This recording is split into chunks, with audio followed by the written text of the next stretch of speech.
mewakili kita semua nih. Ada kekhawatiran tentang resesi tahun 2023, belum terjadi ya.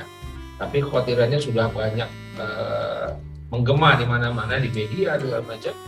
Bagaimana kita menghadapi resesi global nih, Pak Denny, khusus kita sebagai HR atau IR? Pastinya kan kalau ada resesi global, pastinya ya daya beli rendah dan lain sebagainya, PHK juga di berbagai organisasi, ancaman itu juga mulai ada. Apa yang harus kita siapkan sebagai karyawan maupun sebagai perusahaan nih, atau khususnya sebagai HR atau IR? Menghadapi resesi global ya, khususnya sebagai HR.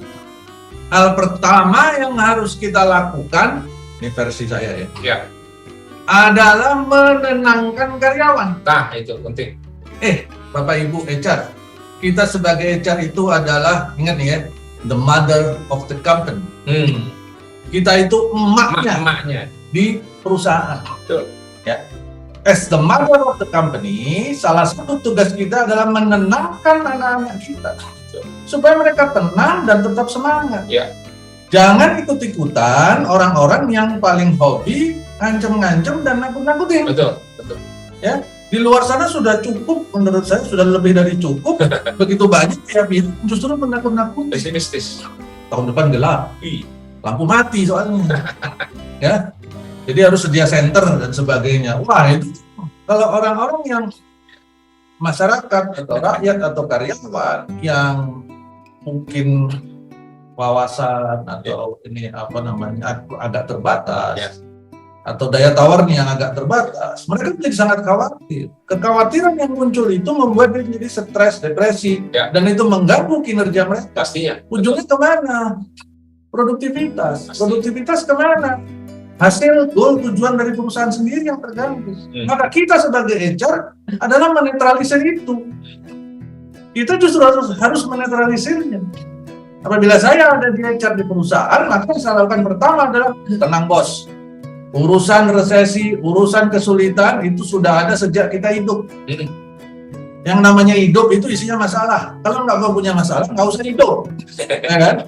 Jadi udah, hadepin aja. Kita tetap semangat, kita punya agama yang beragama Islam, kita sudah punya keyakinan yang masing-masing. Bagaimana cara mengatasi masalah itu? Yang beragama Islam juga silahkan masing-masing punya keyakinan dan semangat yang kuat. Ya, itu hal pertama yang harus kita lakukan. Secara psikologis, kita harus bisa membuat anak-anak kita, artinya rakyat atau karyawan yang ada di perusahaan kita, yang menjadi tanggung jawab kita itu menjadi lebih tenang. Jangan ditambah-tambahin ketakutan mereka, ya. Terus itu yang pertama. Yang kedua, berikan mereka kesempatan untuk memiliki kreativitas atau berkembang lebih banyak. Ya. Misalkan kita tahu nih, kita sendiri sebagai pribadi, sebagai HR misalkan, wah Dan, aku sendiri juga sebenarnya ketar-ketir nih dan agak-agak gimana, merinding juga nih. Lihat tahun depan nih dan sebagainya.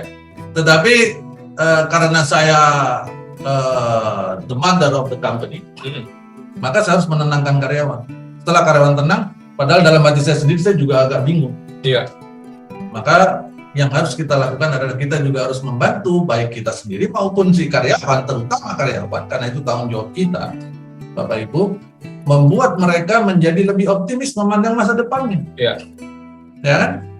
Bagaimana membuat mereka menjadi lebih optimis? Yang pertama adalah mempersiapkan mereka untuk menghadapi masa sulit tanpa mereka tahu bahwa masa sulit itu akan datang. Asik kan? Gimana caranya membuat mereka siap, tapi mereka nggak perlu tahu. Caranya dengan pelatihan, pendidikan, memberikan banyak ilmu-ilmu atau keterampilan baru. Tanpa diambil-ambil, hati-hati ya, bakal resesi nih. Belajar stres. Belajar stres, nggak semangat. Tapi kasih dia iming-imingnya itu, ini loh, manfaatnya ini adalah begini, manfaatnya adalah begini. Jadi hal positifnya, apa sih kalau anak zaman sekarang namanya positive vibe. Ya kan? Positif, tulisannya itu vibe itu. ya kan? Positive vibe gitu. Nah, itu yang mereka sering gaung-gaungkan sekarang. Maka itu harus diangkat, ya. Kasih keterampilan. Misalkan bagaimana ini sekarang zamannya digital, bagaimana memanfaatkan handphone ya supaya kita nggak cuma buang-buang duit beli handphone, sampai nyicil dan sebagainya, pinjam uang, terus nanti nggak ada duit buat bayar cicilannya, ngemplang dan sebagainya, kabur dan nah itu jangan sampai terjadi seperti itu. Maka handphone harus bisa produktif, ya handphone harus bisa produktif. Apa kita punya kemampuan atau belajar hal-hal baru dan sebagainya, atau untuk keluarganya. Kalau misalkan kita khawatir karyawan kita terganggu konsentrasinya, maka berdayakan keluarganya. Begitu banyak di luar sana Bapak Ibu perusahaan-perusahaan yang memanfaatkan momen-momen resesi kemarin untuk membangun, bahkan bukan resesi, pandemi. Sebelum 2020 mereka banyak yang sudah membangun pasangan atau keluarga si karyawan, memberikan keterampilan lebih, macam-macam itu bisa dipakai. Mulai dari yang paling umum adalah masak, menjahit, itu paling umum udah ya, masak, menjahit, apalagi sampai dengan yang kerajinan tangan yang sifatnya misalkan kalau sekarang itu ada crafting, ada quilling, ada apalagi link dan sebagainya, killing gitu ya, tapi bukan killing ya, quilling. Terus doodling, ya. Nah, panggil guru-gurunya, terus berdayakanlah CSR-nya. Mungkin CSR-nya bukan ke orang luar dulu, tapi ke istri-istri karyawan, misalkan keluarga karyawan. Kasih tahu mereka, beri informasi, beri propagandanya yang benar, bahwa kemampuan ini, keterampilan yang akan diajarkan ini, itu bermanfaat untuk menambah penghasilan. Jadi si istri di rumah bisa misalkan lebih produktif, misalkan bisa nggak perlu harus kerja keluar rumah, misalkan, atau dia bisa mengisi waktu luang. Anak-anak, misalkan untuk anak-anak sekolah, kalau keterampilan tangan seperti tadi doodling, quilling itu bisa menambah kreativitas dari anak-anak sekolah. Nah itu penting, dan itu bagi perusahaan-perusahaan yang sudah menyiapkannya sejak sebelum 2020. Pada saat 2020 mereka merasakan manfaat. Karyawannya tidak menjadi terlalu panik. Ya panik, ya kan? Tapi mereka segera melakukan berbagai cara di keluarganya sendiri. Istrinya, wah aku kan punya kegiatan ini kemarin, coba aku komersialkan dan sebagainya, dan itu laku. Betul. Bukankah sekarang semakin banyak para pengusaha kecil yang berjualan secara digital tadi, secara online, dan itu malah menjadi laku. Contoh, ini buku ini. Buku ini cetakan pertama dicetak 100 langsung dalam 2 hari selesai. Sekarang kita sedang menunggu yang cetakan berikut, ya kemungkinan baru minggu depan muncul. Ya jadi begitu banyak sebenarnya yang bisa dilakukan. Memberdayakan koperasi, ya koperasi itu jangan dianggap enteng Bapak Ibu. Koperasi itu ya kalau dikelola dengan benar, dia justru bisa memberikan benefit yang sangat besar, baik bagi si karyawan, anggota koperasi, bahkan bagi perusahaannya sendiri. Dia koperasi itu kalau sudah profesional bisa menjadi vendor yang bagus bagi perusahaan, partner bisnis yang bagus bagi perusahaan, dan terpercaya. Ya kan, karena koperasi itu kan terlihat ada di perusahaan, bisa dipantau, sehingga jasanya atau servisnya itu bisa dipertahankan kualitasnya dibanding misalkan vendor-vendor dari luar. Ya. Nah, banyak yang bisa dilakukan, termasuk juga misalkan memberdayakan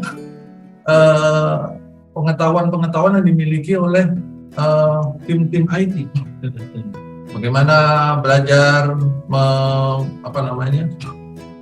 meningkatkan pemahaman atau pengetahuan tentang Office, Excel atau Word dan sebagainya, mereka menjadi lebih jago sehingga untuk bekerja pun menjadi lebih produktif dan sebagainya. Itu yang harus dilakukan oleh kita di HR, Bapak Ibu. Ya. Di sisi lain, kita juga memang harus mengantisipasi apabila memang harus terjadi pengurangan, pengetatan, Ya. pengetatan dulu ya, baru pengurangan dan sebagainya. Pada saat sudah masuk ke tahapan pengetatan, maka mohon diingat bahwa yang dimulai lebih dulu diperketat adalah yang level atas. Nah, itu. Ya. Yang diperketat itu harus yang level atas dulu. Loads-nya mulai dikurangi. Jadi yang dapat tunjangan supir atau tunjangan bensin tidak terbatas setiap bulan, nah, mulai itu batasin. Ya kan? Kenapa kok saya sangat menyarankan itu dimulai dari atas? Dan kamu ngomong jangan sembarangan. Perundangan nggak memerintahkan harus dimulai dari atas. Oke, secara eksplisit, secara Moral. itu perusahaan, perundangan memang tidak menyebutkan secara tegas bahwa harus dimulai dari atas. Tetapi kalau kita melihat di dalam salah satu produk perundangan, seingat saya Permenaker ya, tentang merumahkan karyawan. Nah, itu adalah produk hukum ketenagakerjaan yang biasa dipergunakan pada saat perusahaan sudah mulai mengalami krisis. Yeah. Karena di sana ada tahapan-tahapan. Maka Bapak Ibu bisa perhatikan di dalam produk hukum merumahkan karyawan itu ada beberapa tahapan. Di mana tahapan yang paling awal atau termasuk dalam bagian awal, kalau seingat saya ada 8 atau 9 tahap ya. Yeah. Yang tahap ke-9 itu baru PHK. Yeah. Yang pertama atau yang bagian pertama, seingat saya nomor 1 atau nomor 2, itu adalah mengurangi fasilitas dari karyawan di level atas. Karyawan di level atas. Jadi si orang-orang di level atas ini harus mulai diperketat. Salah satu tujuannya yang lain adalah memberikan message atau pesan yang benar kepada karyawan lain, pada karyawan di bawahnya. Bahwa nih, bos-bosmu sudah mulai diperketat. Yang tadinya tiap bulan dapat jalan-jalan ke luar negeri dengan alasan bisnis trip untuk meeting di luar negeri, itu kan sebenarnya kebanyakan cuma jadi alasan untuk jalan-jalan. Betul. Ya kan? Karena zaman sekarang teknologi kita sudah bisa meetingnya pakai Zoom. Nah, ini aja kita aja pakai Zoom terus sudah 25 kali. Iya. Ya kan? Bisa kok dilihat sama teman-teman kita di luar Jawa. Banyak tuh yang di Padang, di Papua kemarin, nah ini ada yang di Palembang, ada yang di Jogja. Ya. Jadi sebenarnya bukan lagi alasan. Betul. Nggak harus ketemu muka. Betul. Apalagi dalam kondisi misalkan perusahaan sedang bersiap-siap melihat kemungkinan potensi krisis, misalkan begitu, ya. Jadi menyampaikan pesan dengan benar itu penting. Maka tahapan tadi itu perlu diikuti. Tahapan merumahkan karyawan. Merumahkan karyawan itu justru ada di posisi-posisi, ingat saya terakhir kalau nggak 6 atau 7 ya. Baru terakhir PHK, ya. Tidak PHK yang pensiun dini, kemudian yang kontrak, ya. Yang sudah selesai kontraknya tidak lagi diperpanjang, misalkan. Kemudian baru terakhir PHK, pengurangan. Ya. Tapi itu tadi, message-nya harus mulai dari atas. Ya. Itu yang harus dilakukan oleh HR. Ya. Jadi kita sebagai HR sekali lagi justru sangat dilarang untuk ikut panik. Betul. Atau paling pertama panik. Paling pertama panik dan duluan menyelamatkan diri. Keliru besar. Ya, as the mother of the company, kita itu sebagai HR memang harusnya menjadi orang paling belakang dalam sebuah krisis. Ya. Artinya kita yang menyelesaikan krisis-krisis seperti itu. Ya, karena kalau emaknya aja kabur duluan, gimana tuh anak-anaknya? Jadi kita lah yang harus menyelamatkan anak-anak kita. Siapa anak-anak kita? Itulah rakyat, karyawan yang ada di perusahaan. Betul. Ya, begitu kurang lebih. Ini seingat saya ini yang bertanya ini adalah salah satu teman kita dari Kupang, Pak. Oh, terus mungkin tambahan sedikit, Pak Denny. Perlu juga misalnya HR menyelenggarakan katakanlah Zoom ya, training manajemen keuangan keluarga ya, menghadapi katakanlah apakah itu hadir atau tidak 2003 ya nggak ada masalah juga.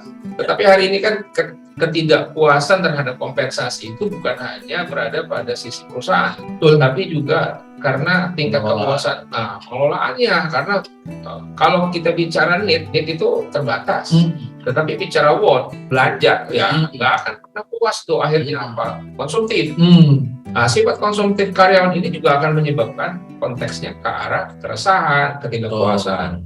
Dan ini juga mengakibatkan bisa terjadi perselisihan dan sebagainya. Belum krisis aja bisa jadi krisis tuh. Nah, Jadi perlu juga tuh dihadirkan ya. financial planner. Financial Ya, planner. financial planning ini silakan panggil orang-orang yang Mahal-mahal banget. financial planning. Bayarnya cuma satu orang, Betul. satu sesi, terus tinggal di Zoom ya. buat Zoom misalkan supaya semua dapat. Misalkan seperti itu. Ya mungkin 2 jam, 3 Ya, jam. ya. Nah, cuma pastikan bahwa waktu sharing seperti itu benar-benar bisa diaplikasikan. Nah, Jadi jangan teori. teori. Tuh. Ya, benar-benar bisa diaplikasikan. Applicability-nya itu menjadi lebih penting, Bapak Iya. Ibu. Iya. Ya, jadi bukan teori yang disampaikan. Ya. Kalau kita bicara sama karyawan yang mohon maaf yang upahnya itu berkisar di antara UMK saja, UMR saja, ya mungkin kalau kita ngomong tentang beli reksadana, Ya, ya, beli saham, itu mungkin masih jauh barangkali ya. Ya. Jadi ngomongnya benar-benar bisa dijalankan oleh mereka. Kalau kita ngomong sama para manajer, sama direktur, silahkan bicara reksadana, bicara saham, bisa beli emas Pak, beli emas dan sebagainya ya. Iya. Jadi, nah saya itu pernah berada di sebuah perusahaan, bukan bekerja, tapi pada saat itu saya berada di klien saya dan di sebuah perusahaan dalam konteks membantu mereka untuk sebuah kegiatan yang lain.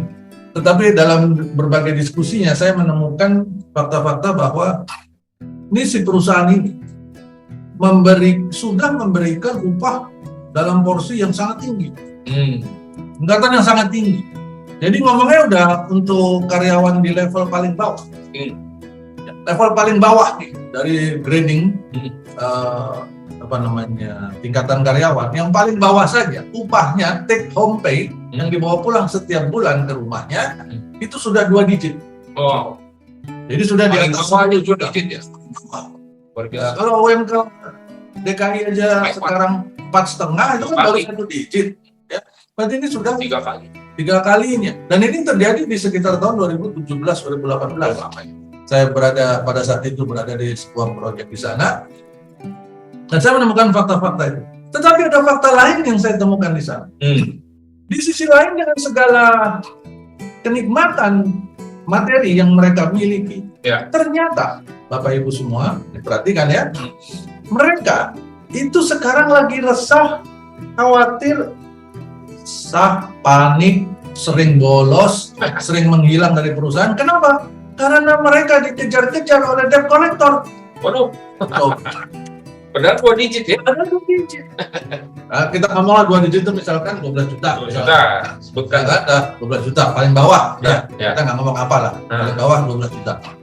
Terus 12 juta, dia justru sekarang itu dikejar-kejar oleh debt collector. Artinya apa? Artinya, ini bicara Pak Abi tadi bilang, Iya. pengelolaannya. Dan sampai Ya, makanya semakin tinggi upah, kalau kata motivator semakin tinggi upah, bukan pengeluaran atau gaya hidup yang ditingkatkan. Upahnya meningkat, gaya hidupnya ditahan. Jadi supaya masih bisa saving, bisa melakukan kegiatan yang lebih produktif yang lain ya. Jadi dan itu fakta, itu terjadi. 2017-2018 saya membantu beberapa perusahaan, dan itu bukannya satu perusahaan, dan itu karyawan Pak sudah puluhan tahun kerja di sini. Ya, upahnya udah tinggi-tinggi, bahkan yang tadi saya bilang double digit tadi, 2 digit itu sebenarnya jauh di atas angka 12 juta yang saya kasih contoh. Dan mereka dikejar-kejar sama debt collector. Ya. Karena justru mereka yang paling konsumtif, super konsumtif. Karena dengan itu mereka berpikir, aku bisa nanti nyicil ini, nyicil itu, langsung beli ini, beli itu, memenuhi nafsu-nafsunya itu. Ya. Maka pengendalian diri juga menjadi penting. Ya. Nah ini HR juga kebagian tugas. Ya. Bagaimana caranya membuat karyawan kita memiliki rasa syukur yang lebih banyak, Gitu. lebih tinggi terhadap apa yang diterima. Dengan memiliki rasa syukur yang tinggi, maka apa yang diterima itu berapapun menjadi berkah. Ya kan berkah itu kalau dalam Islam kan artinya cukup. Ya. Bukan banyaknya. Bukan banyak, tapi cukup. Akan dicukupkan. Nah ini jadi PR ya. Jadi itulah tugas HR. Jangan berpikir tugas HR adalah buru-buru nyari info duluan, kabur duluan cari kerja baru, atau buru-buru cari pesangon misalnya. Bukan itu. Ikan kurang lebih.